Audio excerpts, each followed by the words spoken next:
말씀으로 돌아서 오늘 말씀은 사무엘상 25장의 말씀으로 마음의 전환이라는 제목으로 우리가 말씀을 나누기를 원합니다.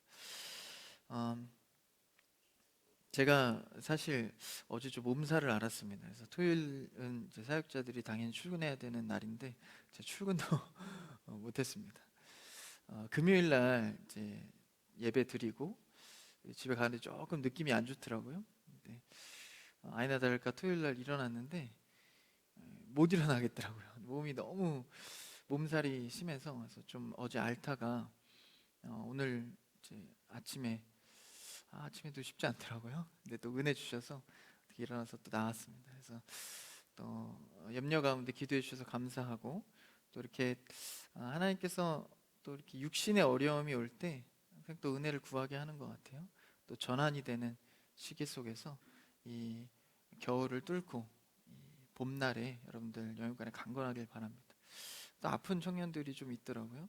그래서 아프지 마시고 저를 닮지 마시고 이렇게 건강한 가운데 신앙생활하길 바랍니다. 오늘의 말씀의 제목이 마음의 전환이에요. 육신에도 질고가 있고 이렇게 어려움이 있을 때는 뭐 약을 먹거나 쉬거나 전환이 필요합니다. 마찬가지로 마음도 역시 어려움과 질고나 힘듦이 올 때는 역시 이 전환이 필요합니다. 근데 육신도 마음도 주관하시는 그 창조주 하나님께 우리가 무엇을 의지하고 또 어떤 하나님과의 삶을 살아가야 할지를 오늘 말씀을 통해서 보기를 원합니다. 사실 육신의 질병도 뭐 우리의 삶을 힘들게 하지만 진짜 더 힘들게 하는 건 마음의 질병이죠. 또 마음의 어려움들, 그리고 신앙생활 하면서 마음을 잘 지키려 하지만 또 상황이 나를 누를 때 바뀌어가는 모습들, 오늘 다윗의 그 심정과 신앙을 통해서 우리가 그것을 보기를 원합니다. 25장으로 넘어오면서 저번 주 24장에서 이제 다윗이 사울을 죽이지 않았습니다. 이 굴에서 사울이 우연치 않게 이제 다윗이 있는 곳에 들어왔다가 이제 용변을 보죠. 근데 그 가운데 다윗이 죽일 기회였고 사람들의 여론도 다 죽여야 한다고 말하지만 다윗은 죽이지 않습니다. 하나님께 주권을 맡겨드리고 옷자락만 벨 뿐, 그러니까 하나님의 말씀에 기억만 할 뿐 다른 행위는 하지 않았습니다. 그럴 때 사울도 다윗도 이제는 다윗의 왕국으로서 왕권이 넘어갈 것을 인정하고 알고 있었습니다. 그런데 그런 상황을 겪고 이제 사무엘상 25장으로 넘어와서 한 가지 이슈가 발생하는데요. 한번 1절을 읽어볼까요? 25장 1절입니다. 시작. 사무엘이 죽음에 온 이스라엘 무리가 모여 그를 두고 슬피 울며 라마 그의 집에서 그를 장사한지라. 다윗이 일어나 바란 광야로 내려가니라. 사무엘이 죽었다. 이제 그 한나가 시대를 아파하면서 눈물의 아들, 그러니까 하나님께서 주신 이 사무엘이 이제 마지막 사사로서, 이 선지자로서 그 왕정 시대를 열지 않습니까? 그 사무엘이 죽었다라고 나오죠. 사실 누군가 죽었다라고 한다면 24장 끝에 달아놓는 것이 더 어울릴 것입니다. 그렇죠? 끝이니까요, 죽음은. 25장 1절이 사무엘이 죽은 것을 달아놓죠. 이것은 사무엘의 죽음이 끝이 아니라 새로운 시작을 알리는 것입니다. 그러니까 왕정 시대로서 사울이 실패하고 다윗이 다시 이제 하나님의 왕권을 세우고자 하는 왕정으로 들어갈 때, 그때 사무엘은 자신의 생애와 사명을 다하고 죽게 됩니다. 사실 우리는 죽음이 끝이 아니라 죽음은 다른 새로운 시작을 의미하죠. 우리 신앙도 마찬가지입니다. 그래서 이 사무엘의 역할은 마지막 사사로서의 왕정 시대의 준비자로 이제 생애가 끝이 납니다. 근데 이제 왕정 시대 사울 왕이 실패했고 지금 실패하고 있죠. 그래서 이제 다윗의 때가 견고해질 터인데 이 사무엘은 이 왕정 시대를 진정한 왕 다윗 왕의 때의 시작을 준비하고 이제 생애를 끝을 냅니다. 사명을 다하고 죽는 것이죠. 이제 이 땅에 태어나 하나님의 사명을 다하고 죽는다는 것은 쉬운 일은 아닌 것 같습니다. 그렇지만 하나님이 정하신 때에 그때까지 우리가 신앙으로 달려가는 것이죠. 그래서 사무엘이 죽고 이제 다윗이 어디 있다고 말하죠? 장사하고 다윗이 일어나 바란 광야로 내려갑니다. 근데 이제 70인 번역에 보면 이 바란, 그리고 또 마온이라고도 합니다. 그러니까 바란인지 마온인지 정확히는 모르지만 오늘 개역개정에는 바란이라고 바란 광야로 나오니까 우리가 바란 광야로 보고 말씀을 이어가 보겠습니다. 2절 말씀 한번 읽어볼까요? 2절 시작. 마온에 한 사람이 있는데 그의 생업이 갈멜에 있고 심이 부하여 양이 3,000마리요 염소가 1,000마리이므로 그가 갈멜에서 그의 양털을 깎고 있었으니 바란 광야로 내려갔을 때에 장면을 조금 달리해서 마온에 있는 한 사람을 지금 드러냅니다. 그의 생업이 갈멜에 있대요. 여기서 갈멜은 그 갈멜산이 아닙니다. 다른 지역입니다. 갈멜에 있고 심이 부하여서 양이 몇 마리예요? 양이 3,000마리, 염소가 1,000마리라고 표현하고 있습니다. 이 마온에 있는 한 사람, 그러니까 오늘 말씀에 나오는 이 나발이라는 사람인데 3절에서 이름을 밝히고 있지만 그러니까 2절에서 먼저 이름을 밝히지 않고 부자였다라는 것을 먼저 밝힙니다. 성경에서 그의 가문이나 그의 이름을 드러내지 않고 먼저 직업적인 것, 그의 상황을 나타내는 것은 그가 어느 정체성에 있는지를 나타내 줍니다. 그러니까 그는 나발이라는 이름을 소개하기 이전에 그런 부한 것, 많이 갖는 것에 조금 초점을 둔 정체성을 둔 사람이다라는 것을 알 수 있는 거죠. 그는 심히 부하였대요. 어느 정도랍니까? 양이 3,000마리. 당시에는 이제 재산을 목축업을 하기 때문에 재산을 이제 짐승으로 이제 계수를 했는데 양이 3,000마리나 되고 염소가 1,000마리나 됩니다. 그러니까 이 1,000이라는 숫자가 가히 조금 상상이 안 되죠? 이 본당이요 꽉 차면 빈틈없이 꽉 차면 500명 가량이 수용됩니다. 그러니까 여기서 보니까 몇 마리예요? 3,000마리. 그러니까 이 꽉 찬 인원수의 6배가 뭐래요? 양이 그만큼 있다는 거예요. 상상을 해보세요. 이 공간에 6배를 가득 채우는 양이 있다고 생각해 보시죠. 그럼 이 양이 나발 혼자 관리했겠습니까? 여기 목자가 있었겠죠. 그 목자 밑에 또 돕는 사람들이 있었겠죠. 그러니까 어마어마한 이 부자였다라는 거예요.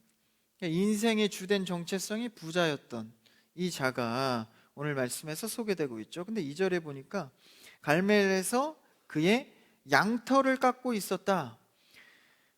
당시 이제 유대인들이 양털을 깎을 때는 아무 때나 양털을 깎는 게 아닙니다. 그냥 좀 길었으면 이발소 가서 잘라야지 그냥 막 자르는 게 아니라 이 축제 기간 때 양털을 자릅니다. 그래서 사람들이 추수할 때 그때 양털을 잘라서 그 수산물을 내는 거죠. 그러니까 그때가 됐을 때 양털을 자르기 때문에 지금은 축제 기간인 거예요. 추수에 뗀 겁니다. 사람들도 초대할 수 있고 후히 줄 수 있는 때입니다. 그러니까 우리가 대접할 때도 아무 때나 대접하는 게 아니라 초대할 때, 그죠? 축제가 있을 때 후히 베풀지 않습니까? 그런 축제 기간이었다는 거예요. 하물며 유대인들에게는 이 나그네 환대가 있었기 때문에 이런 때에는 나그네 환대하기가 더없이 좋은 때였다라는 것이죠. 그런 상황을 묘사하고 있고 그 다음 한번 3절을 읽어볼까요? 3절입니다. 시작. 그 사람의 이름은 나발이요 그의 아내의 이름은 아비가일이라. 그 여자는 총명하고 용모가 아름다우나 남자는 완고하고 행실이 악하며 그는 갈렙 족속이었더라. 이제 드디어 오늘 등장하는 두 인물이 나타납니다. 두 인물은 부부인데요. 아내의 이름은 아비가일, 그리고 남편 이름은 이제 나발입니다. 소개하기로 그 여자는 총명하고 용모가 아름다웠대요. 이런 여인을 얻기를 주님의 이름으로 축복합니다. 다 결혼하셨나요? 아비가일과 같은 여인을 얻기를 원해요. 오늘 말씀을 보면 이런 여인을 얻고 기도해야 됩니다. 용모가 아름답고 총명했대요. 남편은요 어땠대요? 완고하고 행실이 악했다고 나옵니다. 이 나발의 뜻은 어리석고 둔한 자라는 의미를 갖습니다. 뭐 물론 이 말씀을 보건대 후대에 좀 붙여진 별명이나 이름 같아요. 어쨌든 이 나발이라는 자 그리고 아내 아비가일이 있었다는 겁니다. 그는 갈렙 족속이었대요. 그 다음 절 읽어볼까요? 4절입니다. 4절 시작. 다윗이 나발이 자기 양털을 깎는다 함을 광야에서 들은지라. 보니까 이제 이 다윗이 광야에서 있을 때는 이제 600명 정도 사람을 데리고 있습니다. 이제 막 도망 다니다가 수많은 다윗을 돕는 자들이 붙고 600명 가량이 있는데, 그 다윗이 이제 있을 때 다윗이 나발이 양털을 깎는다는 것을 광야에서 들은 거예요. 양털을 깎는 것은 어떤 의미라고요? 축제의 기간, 환대할 수 있는 기간입니다. 그 소식을 들었죠. 5절에 보니까 다윗이 소년 10명을 보냅니다. 그러니까 먼저 사신을 보내서 그가 요구하는 것을 전하게 되는 거죠. 소년들에게 뭐라고 말하면서 보내냐면, 갈멜로 올라와서 나발에게 이렇게 말해라. 내 이름으로, 그러니까 다윗이 보냈다는 것을 명확하게 말하고 그에게 문안을 해라. 6절 읽어볼까요? 그 다음 6절 시작. 그 부하게 사는 자에게 이르기를 너는 평강하라. 내 집도 평강하라. 내 소유의 모든 것도 평강하라. 무난하고 축복하면서 7절에 보니까 양털을 깎는 자들이 있다 함을 내가 들었다. 너희가 이제 축제하고 추수를 거둘 때구나. 그래서 네 목자들이 우리와 함께 있었으나 우리가 그를 해하지 않았다. 그러니까 우리가 다윗이 그의 가정과 이 결류될 때가 있었던 거예요. 그때 너희를 해치지 않고 오히려 보호했다. 그러니 한번 8절을 읽어볼까요? 8절이요? 네. 내, 시작. 내 소년들에게 물으면 그들이 내게 말하리라. 그런즉 내 소년들이 내게 은혜를 얻게 하라. 우리가 좋은 날에 왔은즉 내 손에 있는 대로 내 종들과 내 아들 다윗에게 주기를 원하노라 하더라 하라. 이제 다윗이 그 600명 가량의 사람을 데리고 있을 때 뭐 해야 합니까? 그들을 먹여야 될 거 아니에요? 리더의 덕목은 뭡니까? 먹이는 겁니다. 그러니까 리더가 뭐 자기 혼자 잘났다고 뭐 하는 게 리더가 아니라 이 양들을 먹일 수 있는 능력이 있어야 하는 것이죠. 육적이든 영적이든 말입니다. 가르치는 것이든 진짜 먹는 것이든 600명 정도의 사람이 있으니까 당연히 이 음식을 구해야 될 거 아닙니까? 그래서 양식을 먹여야 하기 때문에 리더자가 소년 10명을 보내서 양식을 구하게 되는 것이죠. 다윗의 이름으로 구하라는 거예요. 그러니까 다윗을 그 부부도 알고 은혜를 입은 거예요. 다윗에게 그들을 해치지 않고 보호해줬던 그런 추억이 있는 겁니다. 그러니까 그들이 양털 깎는 그 추수의 축제의 기간이 되니까, 야, 우리가 좀 그때의 은혜를 좀 서로 갚기도 하고 또 문안도 하기 위해서 10명의 사람을 보내게 된 것이죠. 그래서 그 미션을 갖고 이 10명이 이제 나발을 만나게 됩니다. 한번 9절을 읽어볼까요? 9절입니다. 시작. 다윗의 소년들이 가서 다윗의 이름으로 이 모든 말을 나발에게 말하기를 마치매 이제 그 소년들 10명이 다윗이 시킨 대로 그 말을 갖고 나발에게 가서 다 말한 겁니다. 그때 이제 나발의 반응을 한번 보죠. 10절을 한번 읽어볼까요? 10절 시작.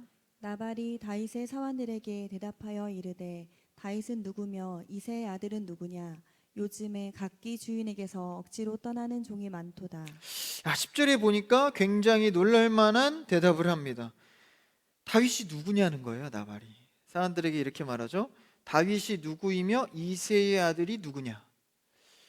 나발이 진짜 몰라서 이런 걸까요? 그렇지 않죠. 다윗이 누군지 나발은 충분히 알고 있으며 그러나 모른 척을 하고 있는 거죠.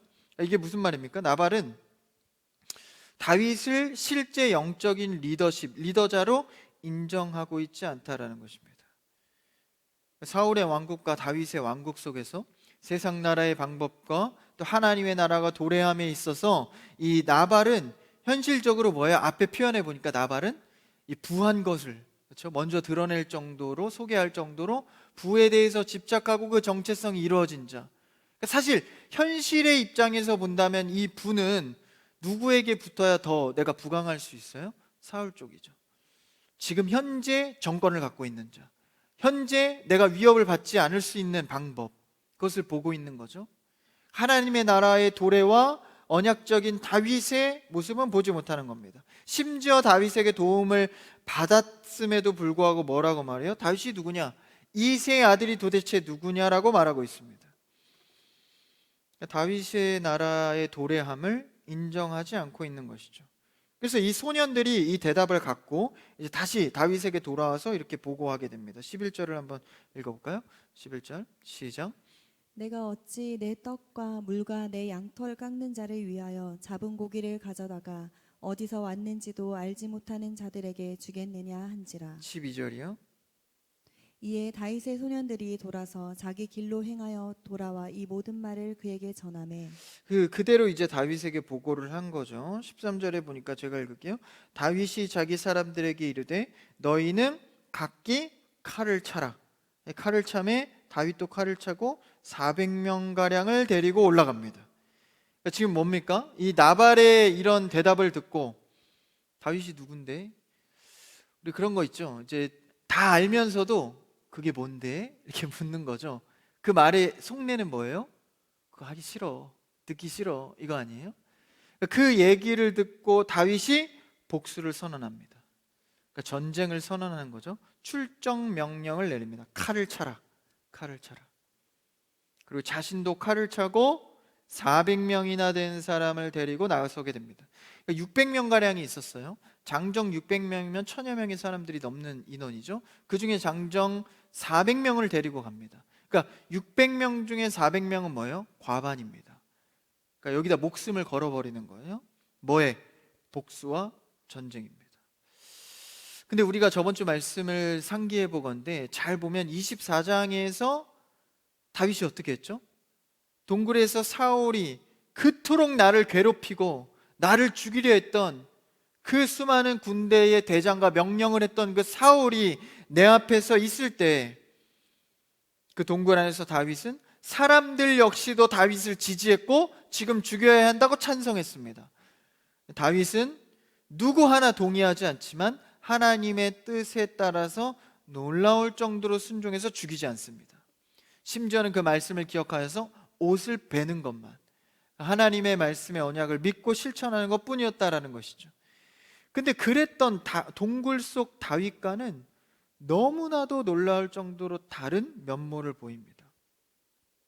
하나님의 약속을 믿고 자신이 자신의 손으로 함부로 행하지 않았던 그런 순종의 모습이 이제는 자신의 생명도 불사하고 복수와 전쟁에 나서는 것이죠. 완전히 온도의 격차가 너무 심합니다. 근데 사실 이것은요, 우리의 신앙생활을 보여줍니다. 오늘날의 성도의 두 마음을 보여주고 있는 것이죠. 24장, 25장에서 극명하게 드러내주고 있는 겁니다. 여러분 그런 적 많으시죠? 은혜 받고 야 이제 되겠다, 내가 정말 하나님 안에서 주의 선을 위해서 살아가리라, 성결과 거룩을 지켜가야지.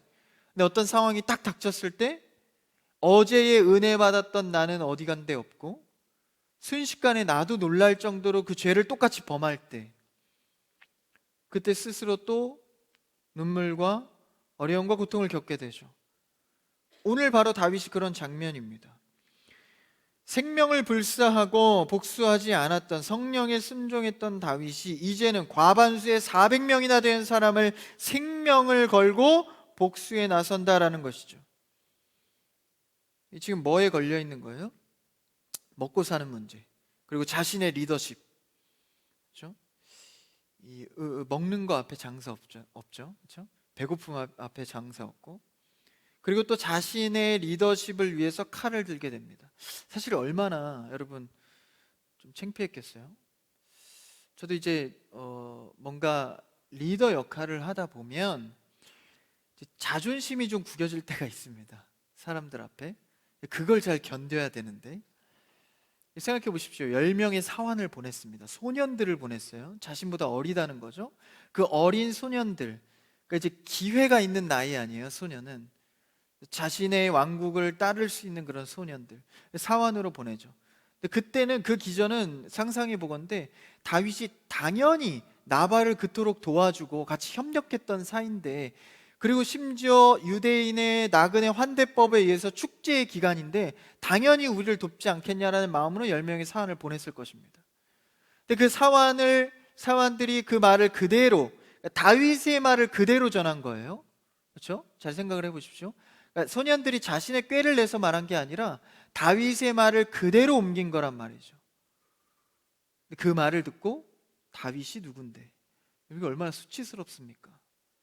자신의 이름을 걸고 내보냈는데 이새의 아들이 누군데, 한 번 더 찌르죠. 그 얘기를 듣고 그대로 보고를 받았을 때 아무 하나님과의 교통과 기도와 물음 없이 바로 칼을 찹니다. 그러니까 이게 뭐죠? 자존심이 상했다는 거죠.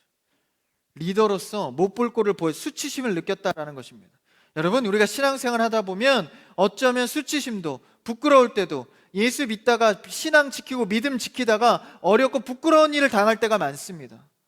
그때 한 번 더 하나님과 상의하고 하나님 앞에 나를 무릎 꿇렸는지, 아니면 내 자존심 상한 것이 우선이어서 칼을 빼들고 주변에도 칼을 차라고 명령했는지. 그러니까 우리가 오늘 말씀을 통해서 우리의 선함과 반하여서 악함도 시작되면 얼마나 깊은지를 나타내주고 있는 것이죠. 이 성도의 두 얼굴입니다. 자신이 먹고 사는 문제, 자신의 리더십의 문제, 자존심의 문제가 걸리면 언제든 칼을 빼어들 수 있는 것이 성도의 두 얼굴이다라는 것이죠. 그럼 우리의 신앙을 어찌하면 좋겠습니까? 바울은 이런 자신의 모습을 보고 죄인 중에 괴수라고 표현합니다. 그리고 자신이 여태까지 배운 신학을 배설물로 여깁니다. 왜? 성도의 두 얼굴을 발견한 죄인을 보았을 때 하나님 앞에 울며 꿇어 엎드릴 수밖에 없었다라는 것이죠. 그래서 여러분, 성도는요, 저는요, 생각보다 사소한 것에 무너집니다. 그렇게 나를 복수하려던 사울도 죽이지 않던 다윗이 이 사소한 말 몇 마디에 와장창 무너지는 것이죠.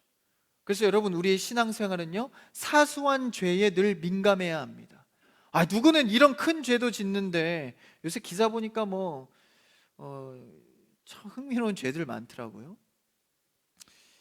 그러니까 저런 사람들도 있는데 사람 참 악하다, 야 그래도 나는 신앙인, 이런 상대적 어떤 우월감을 갖고 있진 않습니까? 그러나 우리는 하나님 앞에 평가에 있어서 사소한 죄도 민감해야 한다라는 것이죠. 그것이 곧 나를 무너뜨릴 수 있기 때문입니다. 먹고 사는 문제, 이런 자존심의 문제, 그 사소한 것으로부터 나를 지킬 수 있어야 하는 것이죠. 그러니까 여러분, 작은 죄도 그냥 넘기지 마십시오. 오늘 생각나고 나를 찌르게 하는 작은 죄도 오늘 주 앞에 나와 기도하고 회개하는 여러분 되기를 축복합니다. 그래서 혹자는요, 멘탈이 강하고 철학도 있고 지식도 있고 신앙적으로 좀 훈수도 눌 정도로 경험도 있고, 그렇다 할지라도 작은 죄에서 허구적될 때가 많다라는 것이죠. 저도 사실 이렇게 멘탈이 강한 편이라고 생각했습니다. 강한 편이에요. 그러니까 육체보단 정신력으로 버티는 스타일인데, 제가 요새 이제 전에는 이제 하루에 막 한 끼 몰아서 먹고 끼니 그냥 내가 먹고 싶을 때 먹고 이래도 잘 버텼는데, 그래서 제가 살을 찌워보려고 이제 매 끼마다 정확히 시간을 지켜 먹다 보니까 그게 한 몇 달이 지나다 보니까 끼니가 되면 손이 떨리는 거예요. 전에는 많이 안 먹어야 손이 떨렸는데, 이 습관적으로 끼니를 챙기다 보니까 그 끼니 때 안 지켜주면 이게 저혈당이라 그러나요? 당이 떨어지는 거예요. 손이 막 떨리는 거거든요. 그러니까 제가 그걸 보면서 이렇게 이 식사를 거르는 것에 대해서 저는 정신력으로 견딘다 생각했거든요. 이 손이 떨리니까 일이 안 되더라고요. 그리고 되게 예민해져요. 그렇죠? 이런 저를 볼 때 진짜 이 먹는 것, 작은 것 하나로 이 사람이 정신이 완전 예민해지고 그런단 말이죠. 이런 것을 볼 때 우리의 신앙도 마찬가지입니다. 거창한 은혜, 거창한 죄에 대해서 회개하고 이런 것이 아니라 매일의 삶 속에서 나 하나님 앞에 어떤 죄에 민감함을 갖고 있는지를 봐야 한다라는 것이죠. 말 한마디에 자존심이 좀 상하면 늘 칼을 빼어들기 일쑤였던 우리의 모습 속에서, 그리고 다윗의 모습 속에서 오늘 우리를 돌아봐야 합니다. 이제 소년들의 보고에 칼을 빼어들죠. 이제 무너집니다. 24장의 다윗과는 너무 다르죠. 이때 이제 뜻밖의 중재자를 만나게 됩니다. 한번 14절을 한번 읽어볼까요? 14절, 이 성경책으로 읽읍시다. 말씀도 있죠? 뒤에. 14절 같이 시작. 하인들 가운데 하나가 나발의 아내 아비가일에게 말하여 이르되 다윗이 우리 주인에게 문안하러 광야에서 전령들을 보냈거늘 주인이 그들을 모욕하였나이다. 이제 그 나발의 하인들이 그 나발의 아내한테 이제 보고를 해주는 거죠. 그 저기 아비가일 아내의 남편 이 나발이 이 다윗의 이 사환들이 왔을 때 그를 모욕했습니다. 알지 못한다고 했습니다. 14절에 아예 대놓고 말하죠. 그들을 모욕하였나이다. 나발이 아까 다윗이 누구예요? 이세 아들이 도대체 누군데 우리의 것을 달라고 합니까? 라고 하지 않았습니까? 그게 진짜 모르는 게 아니었다는 걸 14절에서 알 수 있죠. 그러니까 이 종들도 아는 거예요. 그들을 모욕하였다. 이 종들도 알고 있는 거죠. 나발의 종들이 이렇게 표현할 정도면 굉장한 수치심입니다. 그러니까 인간적으로 본다면 다윗이 칼을 들 법한 상황이었죠. 그 다음 15절 읽어볼까요? 15절 시작. 우리가 들에 있어 그들과 상종할 동안에 그 사람들이 우리를 매우 선대하였으므로 우리가 다치거나 잃은 것이 없었으니. 그러니까 이걸 그 추억을 말해주죠. 들에 있을 때 그들과 함께 할 때 우리를 매우 선대하여서 보호해줬다. 다치지 않게 했다. 다윗의 사람들이 그랬다는 거죠. 16절 읽어볼까요? 16절 시작. 우리가 양을 지키는 동안에 그들이 우리와 함께 있어 밤낮 우리에게 담이 되었습니다. 심지어 우리가 양을 돌볼 때 밤낮으로 우리 담이 되어 주었다. 이런 수많은 양을 지킬 때 다윗이 도움을 줬던 것이죠. 지금 아비가일하고의 대화입니다. 그 다음 17절. 그런즉 이제 당신은 어떻게 할지 알아 생각하실지니 이는 다윗이 우리 주인과 주인의 온 집을 해하기로 결정하였음이니이다. 주인은 불량한 사람이라 더불어 말할 수 없나이다 하는지라. 18절 같이 읽을까요? 시작. 아비가일이 급히 떡 200덩이와 포도주 2가죽 부대와 잡아서 요리한 양 5마리와 볶은 곡식 5스아와 건포도 100송이와 무화과 뭉치 200개를 가져다가 나귀들에게 싣고.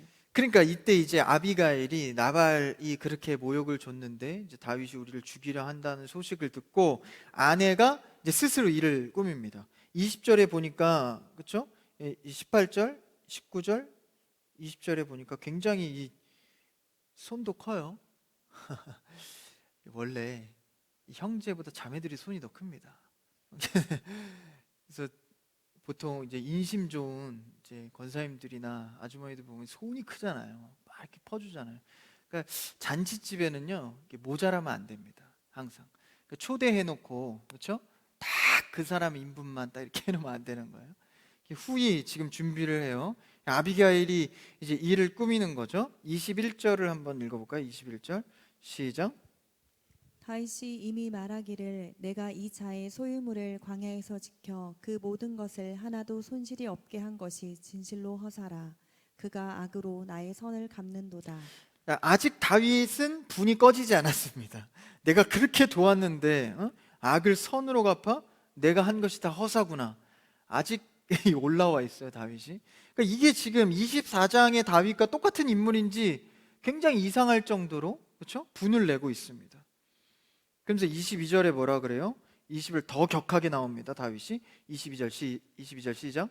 내가 그에게 속한 모든 남자 가운데 한 사람이라도 아침까지 남겨두면 하나님은 다윗에게 벌을 내리시고 또 내리시기를 원하노라 하였더라.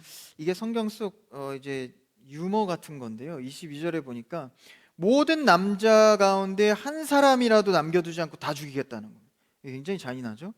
근데 이제 원문에 보면 남자는 다 죽이리라 했지만 이제 이 남자의 표현을 좀 격하게 벽에 소변을 보는 자 이렇게 표현을 했어요.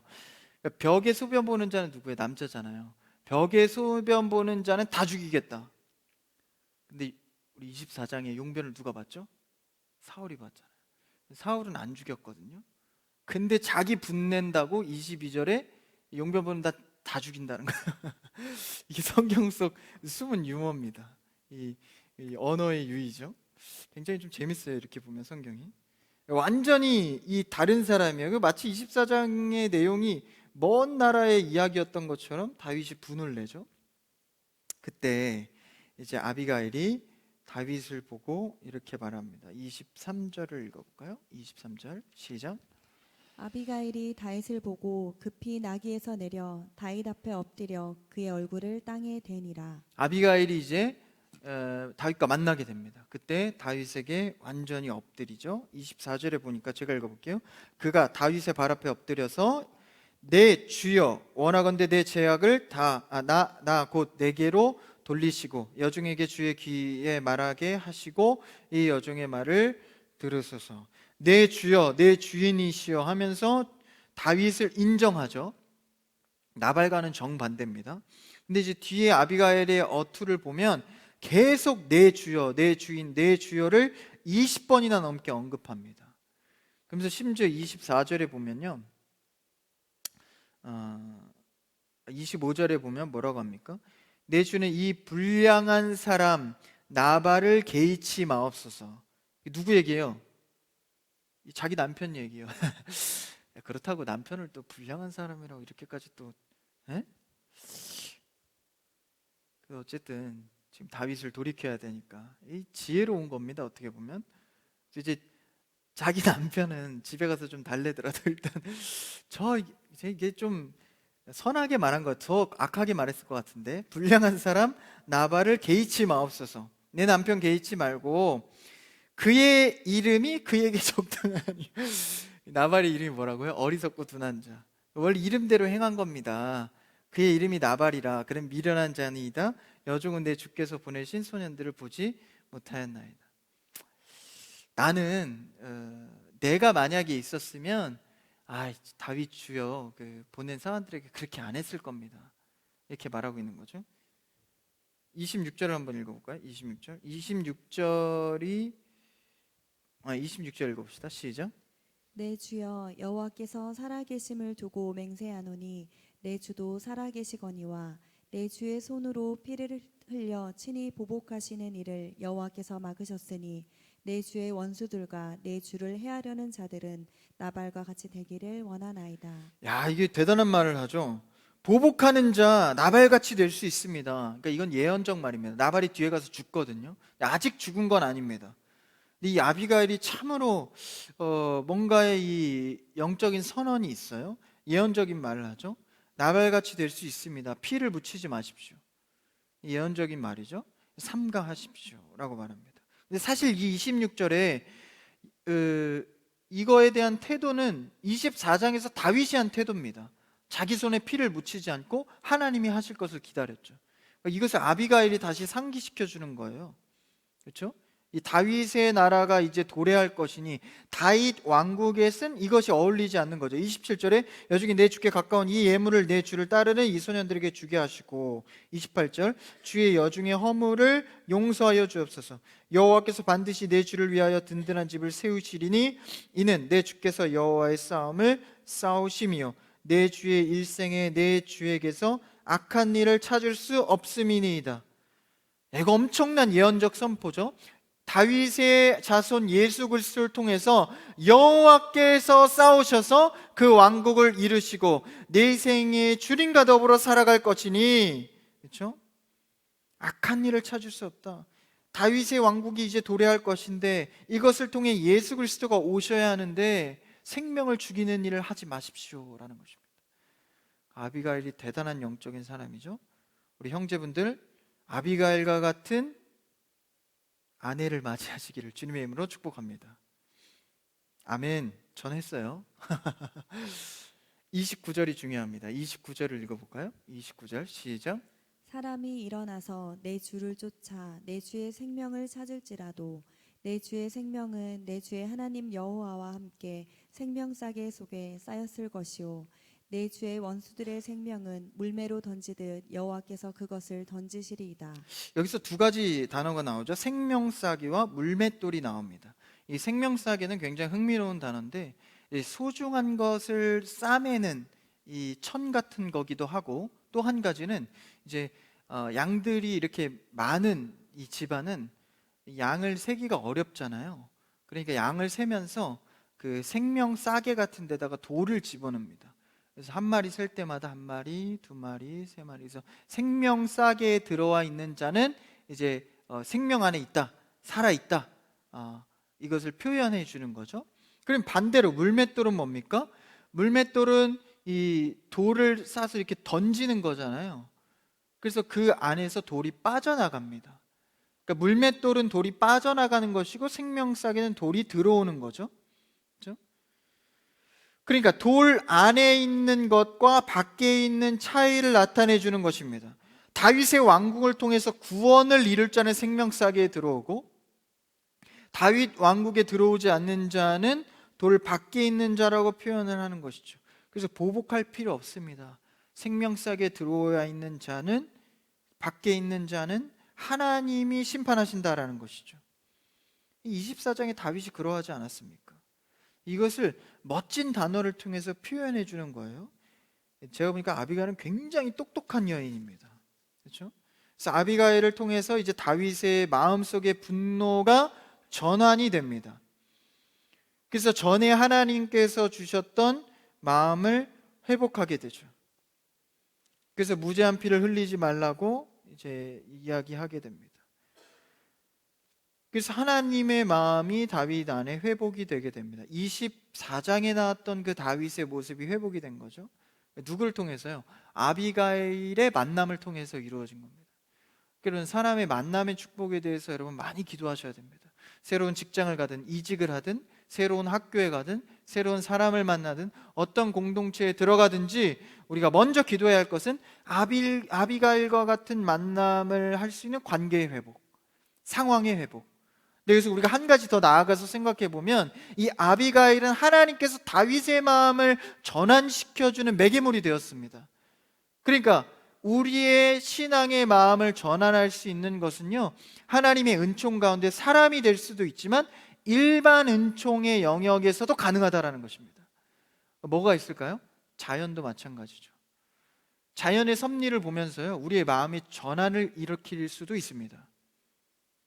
저도 이제 은혜를 좀 강하게 받으면 갑자기 자연을 보고 싶어져요. 하늘을 보거나 구름을 보거나 나무를 보면 하나님의 섭리가 대단하다. 그래서 보통 때는 그냥 지나가던 이런 식물들이나 꽃도 내가 마음의 은혜가 충만하면 이 꽃에, 여기 꽃이 있네요. 꽃에 이 그라데이션이 있잖아요. 굉장히 오묘합니다. 야, 흰색부터 빨간색까지 어떻게 저렇게 물감의 채색처럼 옮겨져 갈까? 이렇게 은혜를 아직 받지 못한 사람들은 저 사람 되게 감성적이다, 위험하다 뭐 이렇게 생각할 수 있지만, 은혜 받은 자들은 하나님의 은혜에서 뭐든지 이 전환이 되는 거예요, 마음에. 그래서 일반 은총의 영역에서 자연을 통해서든, 그리고 신앙 서적을 통해서, 또 사람을 통해서 마음을 하나님께서 회복시키시고 전환시켜 주신다라는 것입니다. 그러니까 우리가 일상에 살면서 수많은 관계와 자연과 이런 글 같은 것, 이런 것들을 통해서 수많은 은혜를 받을 수 있다라는 것이죠. 그러니까 그냥 지나치는 것이 아닙니다. 아비가일 이 만남, 주변 인물을 통해서 하나님께서 다윗의 마음을 전환시키시죠. 그러니까 우리가 하나님 안에서 주신 이 모든 만남도 소중히 여길 줄 알아야 하는 거예요. 일반 은총의 영역의 자연. 그래서 여러분 이렇게 막 화가 나거나 마음이 답답할 때 산책을 하기도 하잖아요. 굉장히 좋은 태도입니다. 환기를 시키고 이런 거 있죠. 인본적으로도 그러할진데 우리가 수많은 일반 은총에 하나님께서 주신 은혜의 영역 속에서 내 마음을 전환시키는 것, 굉장히 중요한 태도죠. 그래서 이러한 하나님의 마음의 돌림, 전환, 이것을 아비가일을 통해서 이룬 거죠. 또한 역으로 한번 생각해 볼 수 있겠죠. 내가 아비가일이 될 수도 있습니다. 마음이 상하고 힘들어하고 심령이 넘어진 자에게 아비가일과 같은 지혜와 위로를 줄 수 있는 것이죠. 아까 보니까 손 크게 막 돕잖아요, 그렇죠? 여러분, 우리의 마음과 또 마음속에 있는 분노와 스트레스가 어떻게 없을 수 있겠습니까? 마음의 불편함은 누구나 있을 수 있습니다. 그런데 이 부정적 신호를 어떻게 인식하고 전환시킬 것인가? 이 전환과 관리를 잘하는 자들이요, 하나님 앞에 건강하게 서갑니다. 이 전환을 못 시켜주니까, 다시 말하면 하나님이 주신 일반 은총과 나에게 붙여주신 은혜의 영역의 주변의 사람들을 통하여서 은혜를 누리지 못하면 관리가 안 되는 것이죠. 그래서 때로는요, 어린 아이의 말도 귀 기울여 봐야 합니다. 여기 30대 분들 많이 계시죠? 20대 초반 이제 막 뭐 새내기나 이런 어린 친구들의 얘기들도 잘 귀 기울여 봐야 돼요. 맨날 나이 많다고 뭐 자꾸 조언하려고 하지 마세요. 자꾸 제 얘기를 하는 것 같은데 조언하려고 하지 마시고 그들의 얘기도 한번 들어보세요. 뭐 앞에서는 그러냐 하더라도 집에 막 그렇다 이렇게 하더라도 한번 들어보십시오.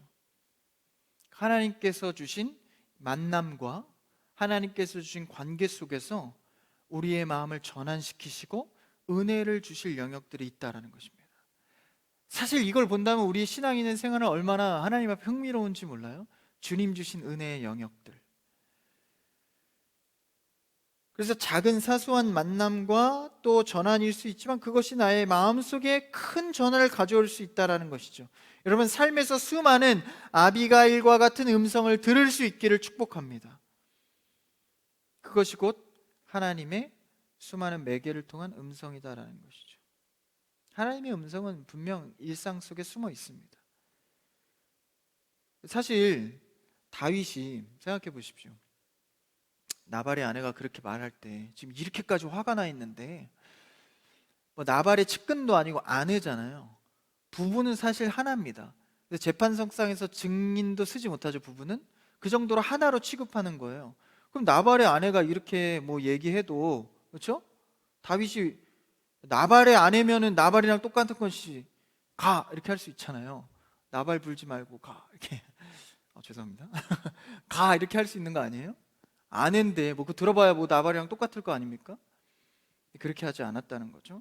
그 얘기를 듣고 24장의 다윗의 마음이 회복되는 겁니다. 전의 신앙의 은혜가 회복되는 것이죠. 그렇죠? 그냥 무시하고 그 나를 그 가족과 나라 가문을 뺏을 수 있었던 거 아니에요? 근데 전쟁과 복수는 하나님 나라의 속성이 아닙니다. 다윗의 왕국을 처음 시작하면서 이 보복과 복수와 전쟁으로 시작하지 못하도록 하나님의 아비가일을 통해서 전환시키는 것이죠. 여러분, 우리의 신앙생활은 이 젊은 때에 혈기와 복수로 할 수 있습니다. 그러나 우리가 신앙인으로서 아비가일과 같은 음성을 날마다 들음으로 혈기와 복수와 분냄으로 하는 것이 아니라 하나님께서 알려주신 은혜의 영역 속에서 주님의 음성으로 신앙생활하는 여러분 되길 바랍니다. 그래서요, 다윗은 돌이키고 인정하고 받아줍니다. 32절부터 그렇게 나오는데요, 다윗이 아비가일에게 뭐라고 합니까? 오늘 너를 보내어 나를 영접하게 하신 이스라엘의 하나님 여호와를 찬송할지로다. 이것만 보면 다윗이 약간 오락가락하는 것 같아요. 그렇죠? 감정 기복 장애 막 분냈다가 갑자기 여호와를 근데 이게 은혜 받은 자들이 이렇습니다. 여러분, 신앙생활 하다 보면요, 막 오늘 분내다가도 은혜 한 방 주시면 그냥 다른 사람처럼 변하는, 그게 신앙생활의 묘미 아닙니까? 내가 한 번에 죽을 수 있는 길은 하나님의 은혜뿐입니다. 그래서 바로 바뀌죠. 여호와를 찬송할지로다. 33절에 또 내 지혜를 칭찬할지며 내게 복이 있을지로다. 막 복을 주어 이제 오늘 내가 피를 흘릴 것과 친히 복수하는 것을 내가 막았느니라. 다 인식하고 알고 있죠. 24장의 다윗이 25장의 다윗이 맞습니다. 이런 말을 볼 때 나를 막아 너를 해하지 않게 하실 이스라엘 하나님 여호와의 살아계심을 두고 맹세하오니 내가 급히 와서 나를 영접하지 아니하였더라면 밝은 날에 과연 나발에게 한 남자도 남겨두지 아니하였으리라 하니라. 35절 같이 읽어볼까요? 35절 띄워주세요. 시작. 다윗이 그가 가져온 것을 그의 손에서 받고 그에게 이르되 내 집으로 평안히 올라가라. 내가 내 말을 듣고 내 청을 허락하노라. 이제는 다윗이 돌이켜서 인정하고 다 받아주죠. 그러니까 하나님의 심판을 기대하면서 36절에서 38절에 보면 다윗의 혈기로 하지 않고 하나님의 시간을 기다리게 됩니다. 여러분, 우리 신앙생활에 하나님의 때와 시간을 기다릴 수 있는 여러분 되기를 축복합니다. 우리의 계산보다 하나님의 계산이 더 정확하십니다. 그러니까 나의 계산으로는 지금이라고 말할 수 있어도 하나님의 계산은 다를 수 있다는 것이죠. 그래서 우리는 그분이 일할 수 있도록 맡겨드리고 내어드리는 연습을 해야 합니다. 주 앞에 내 감정적으로 하기보다 먼저 기도하고, 한 발 멈추더라도 예배하고, 한 발 늦어지더라도 다시 한번 주의 사람들과 공유하고 생각하면서 그렇게 하나님과 더불어 살아가는 여러분의 신앙이 되기를 주님의 이름으로 축복합니다.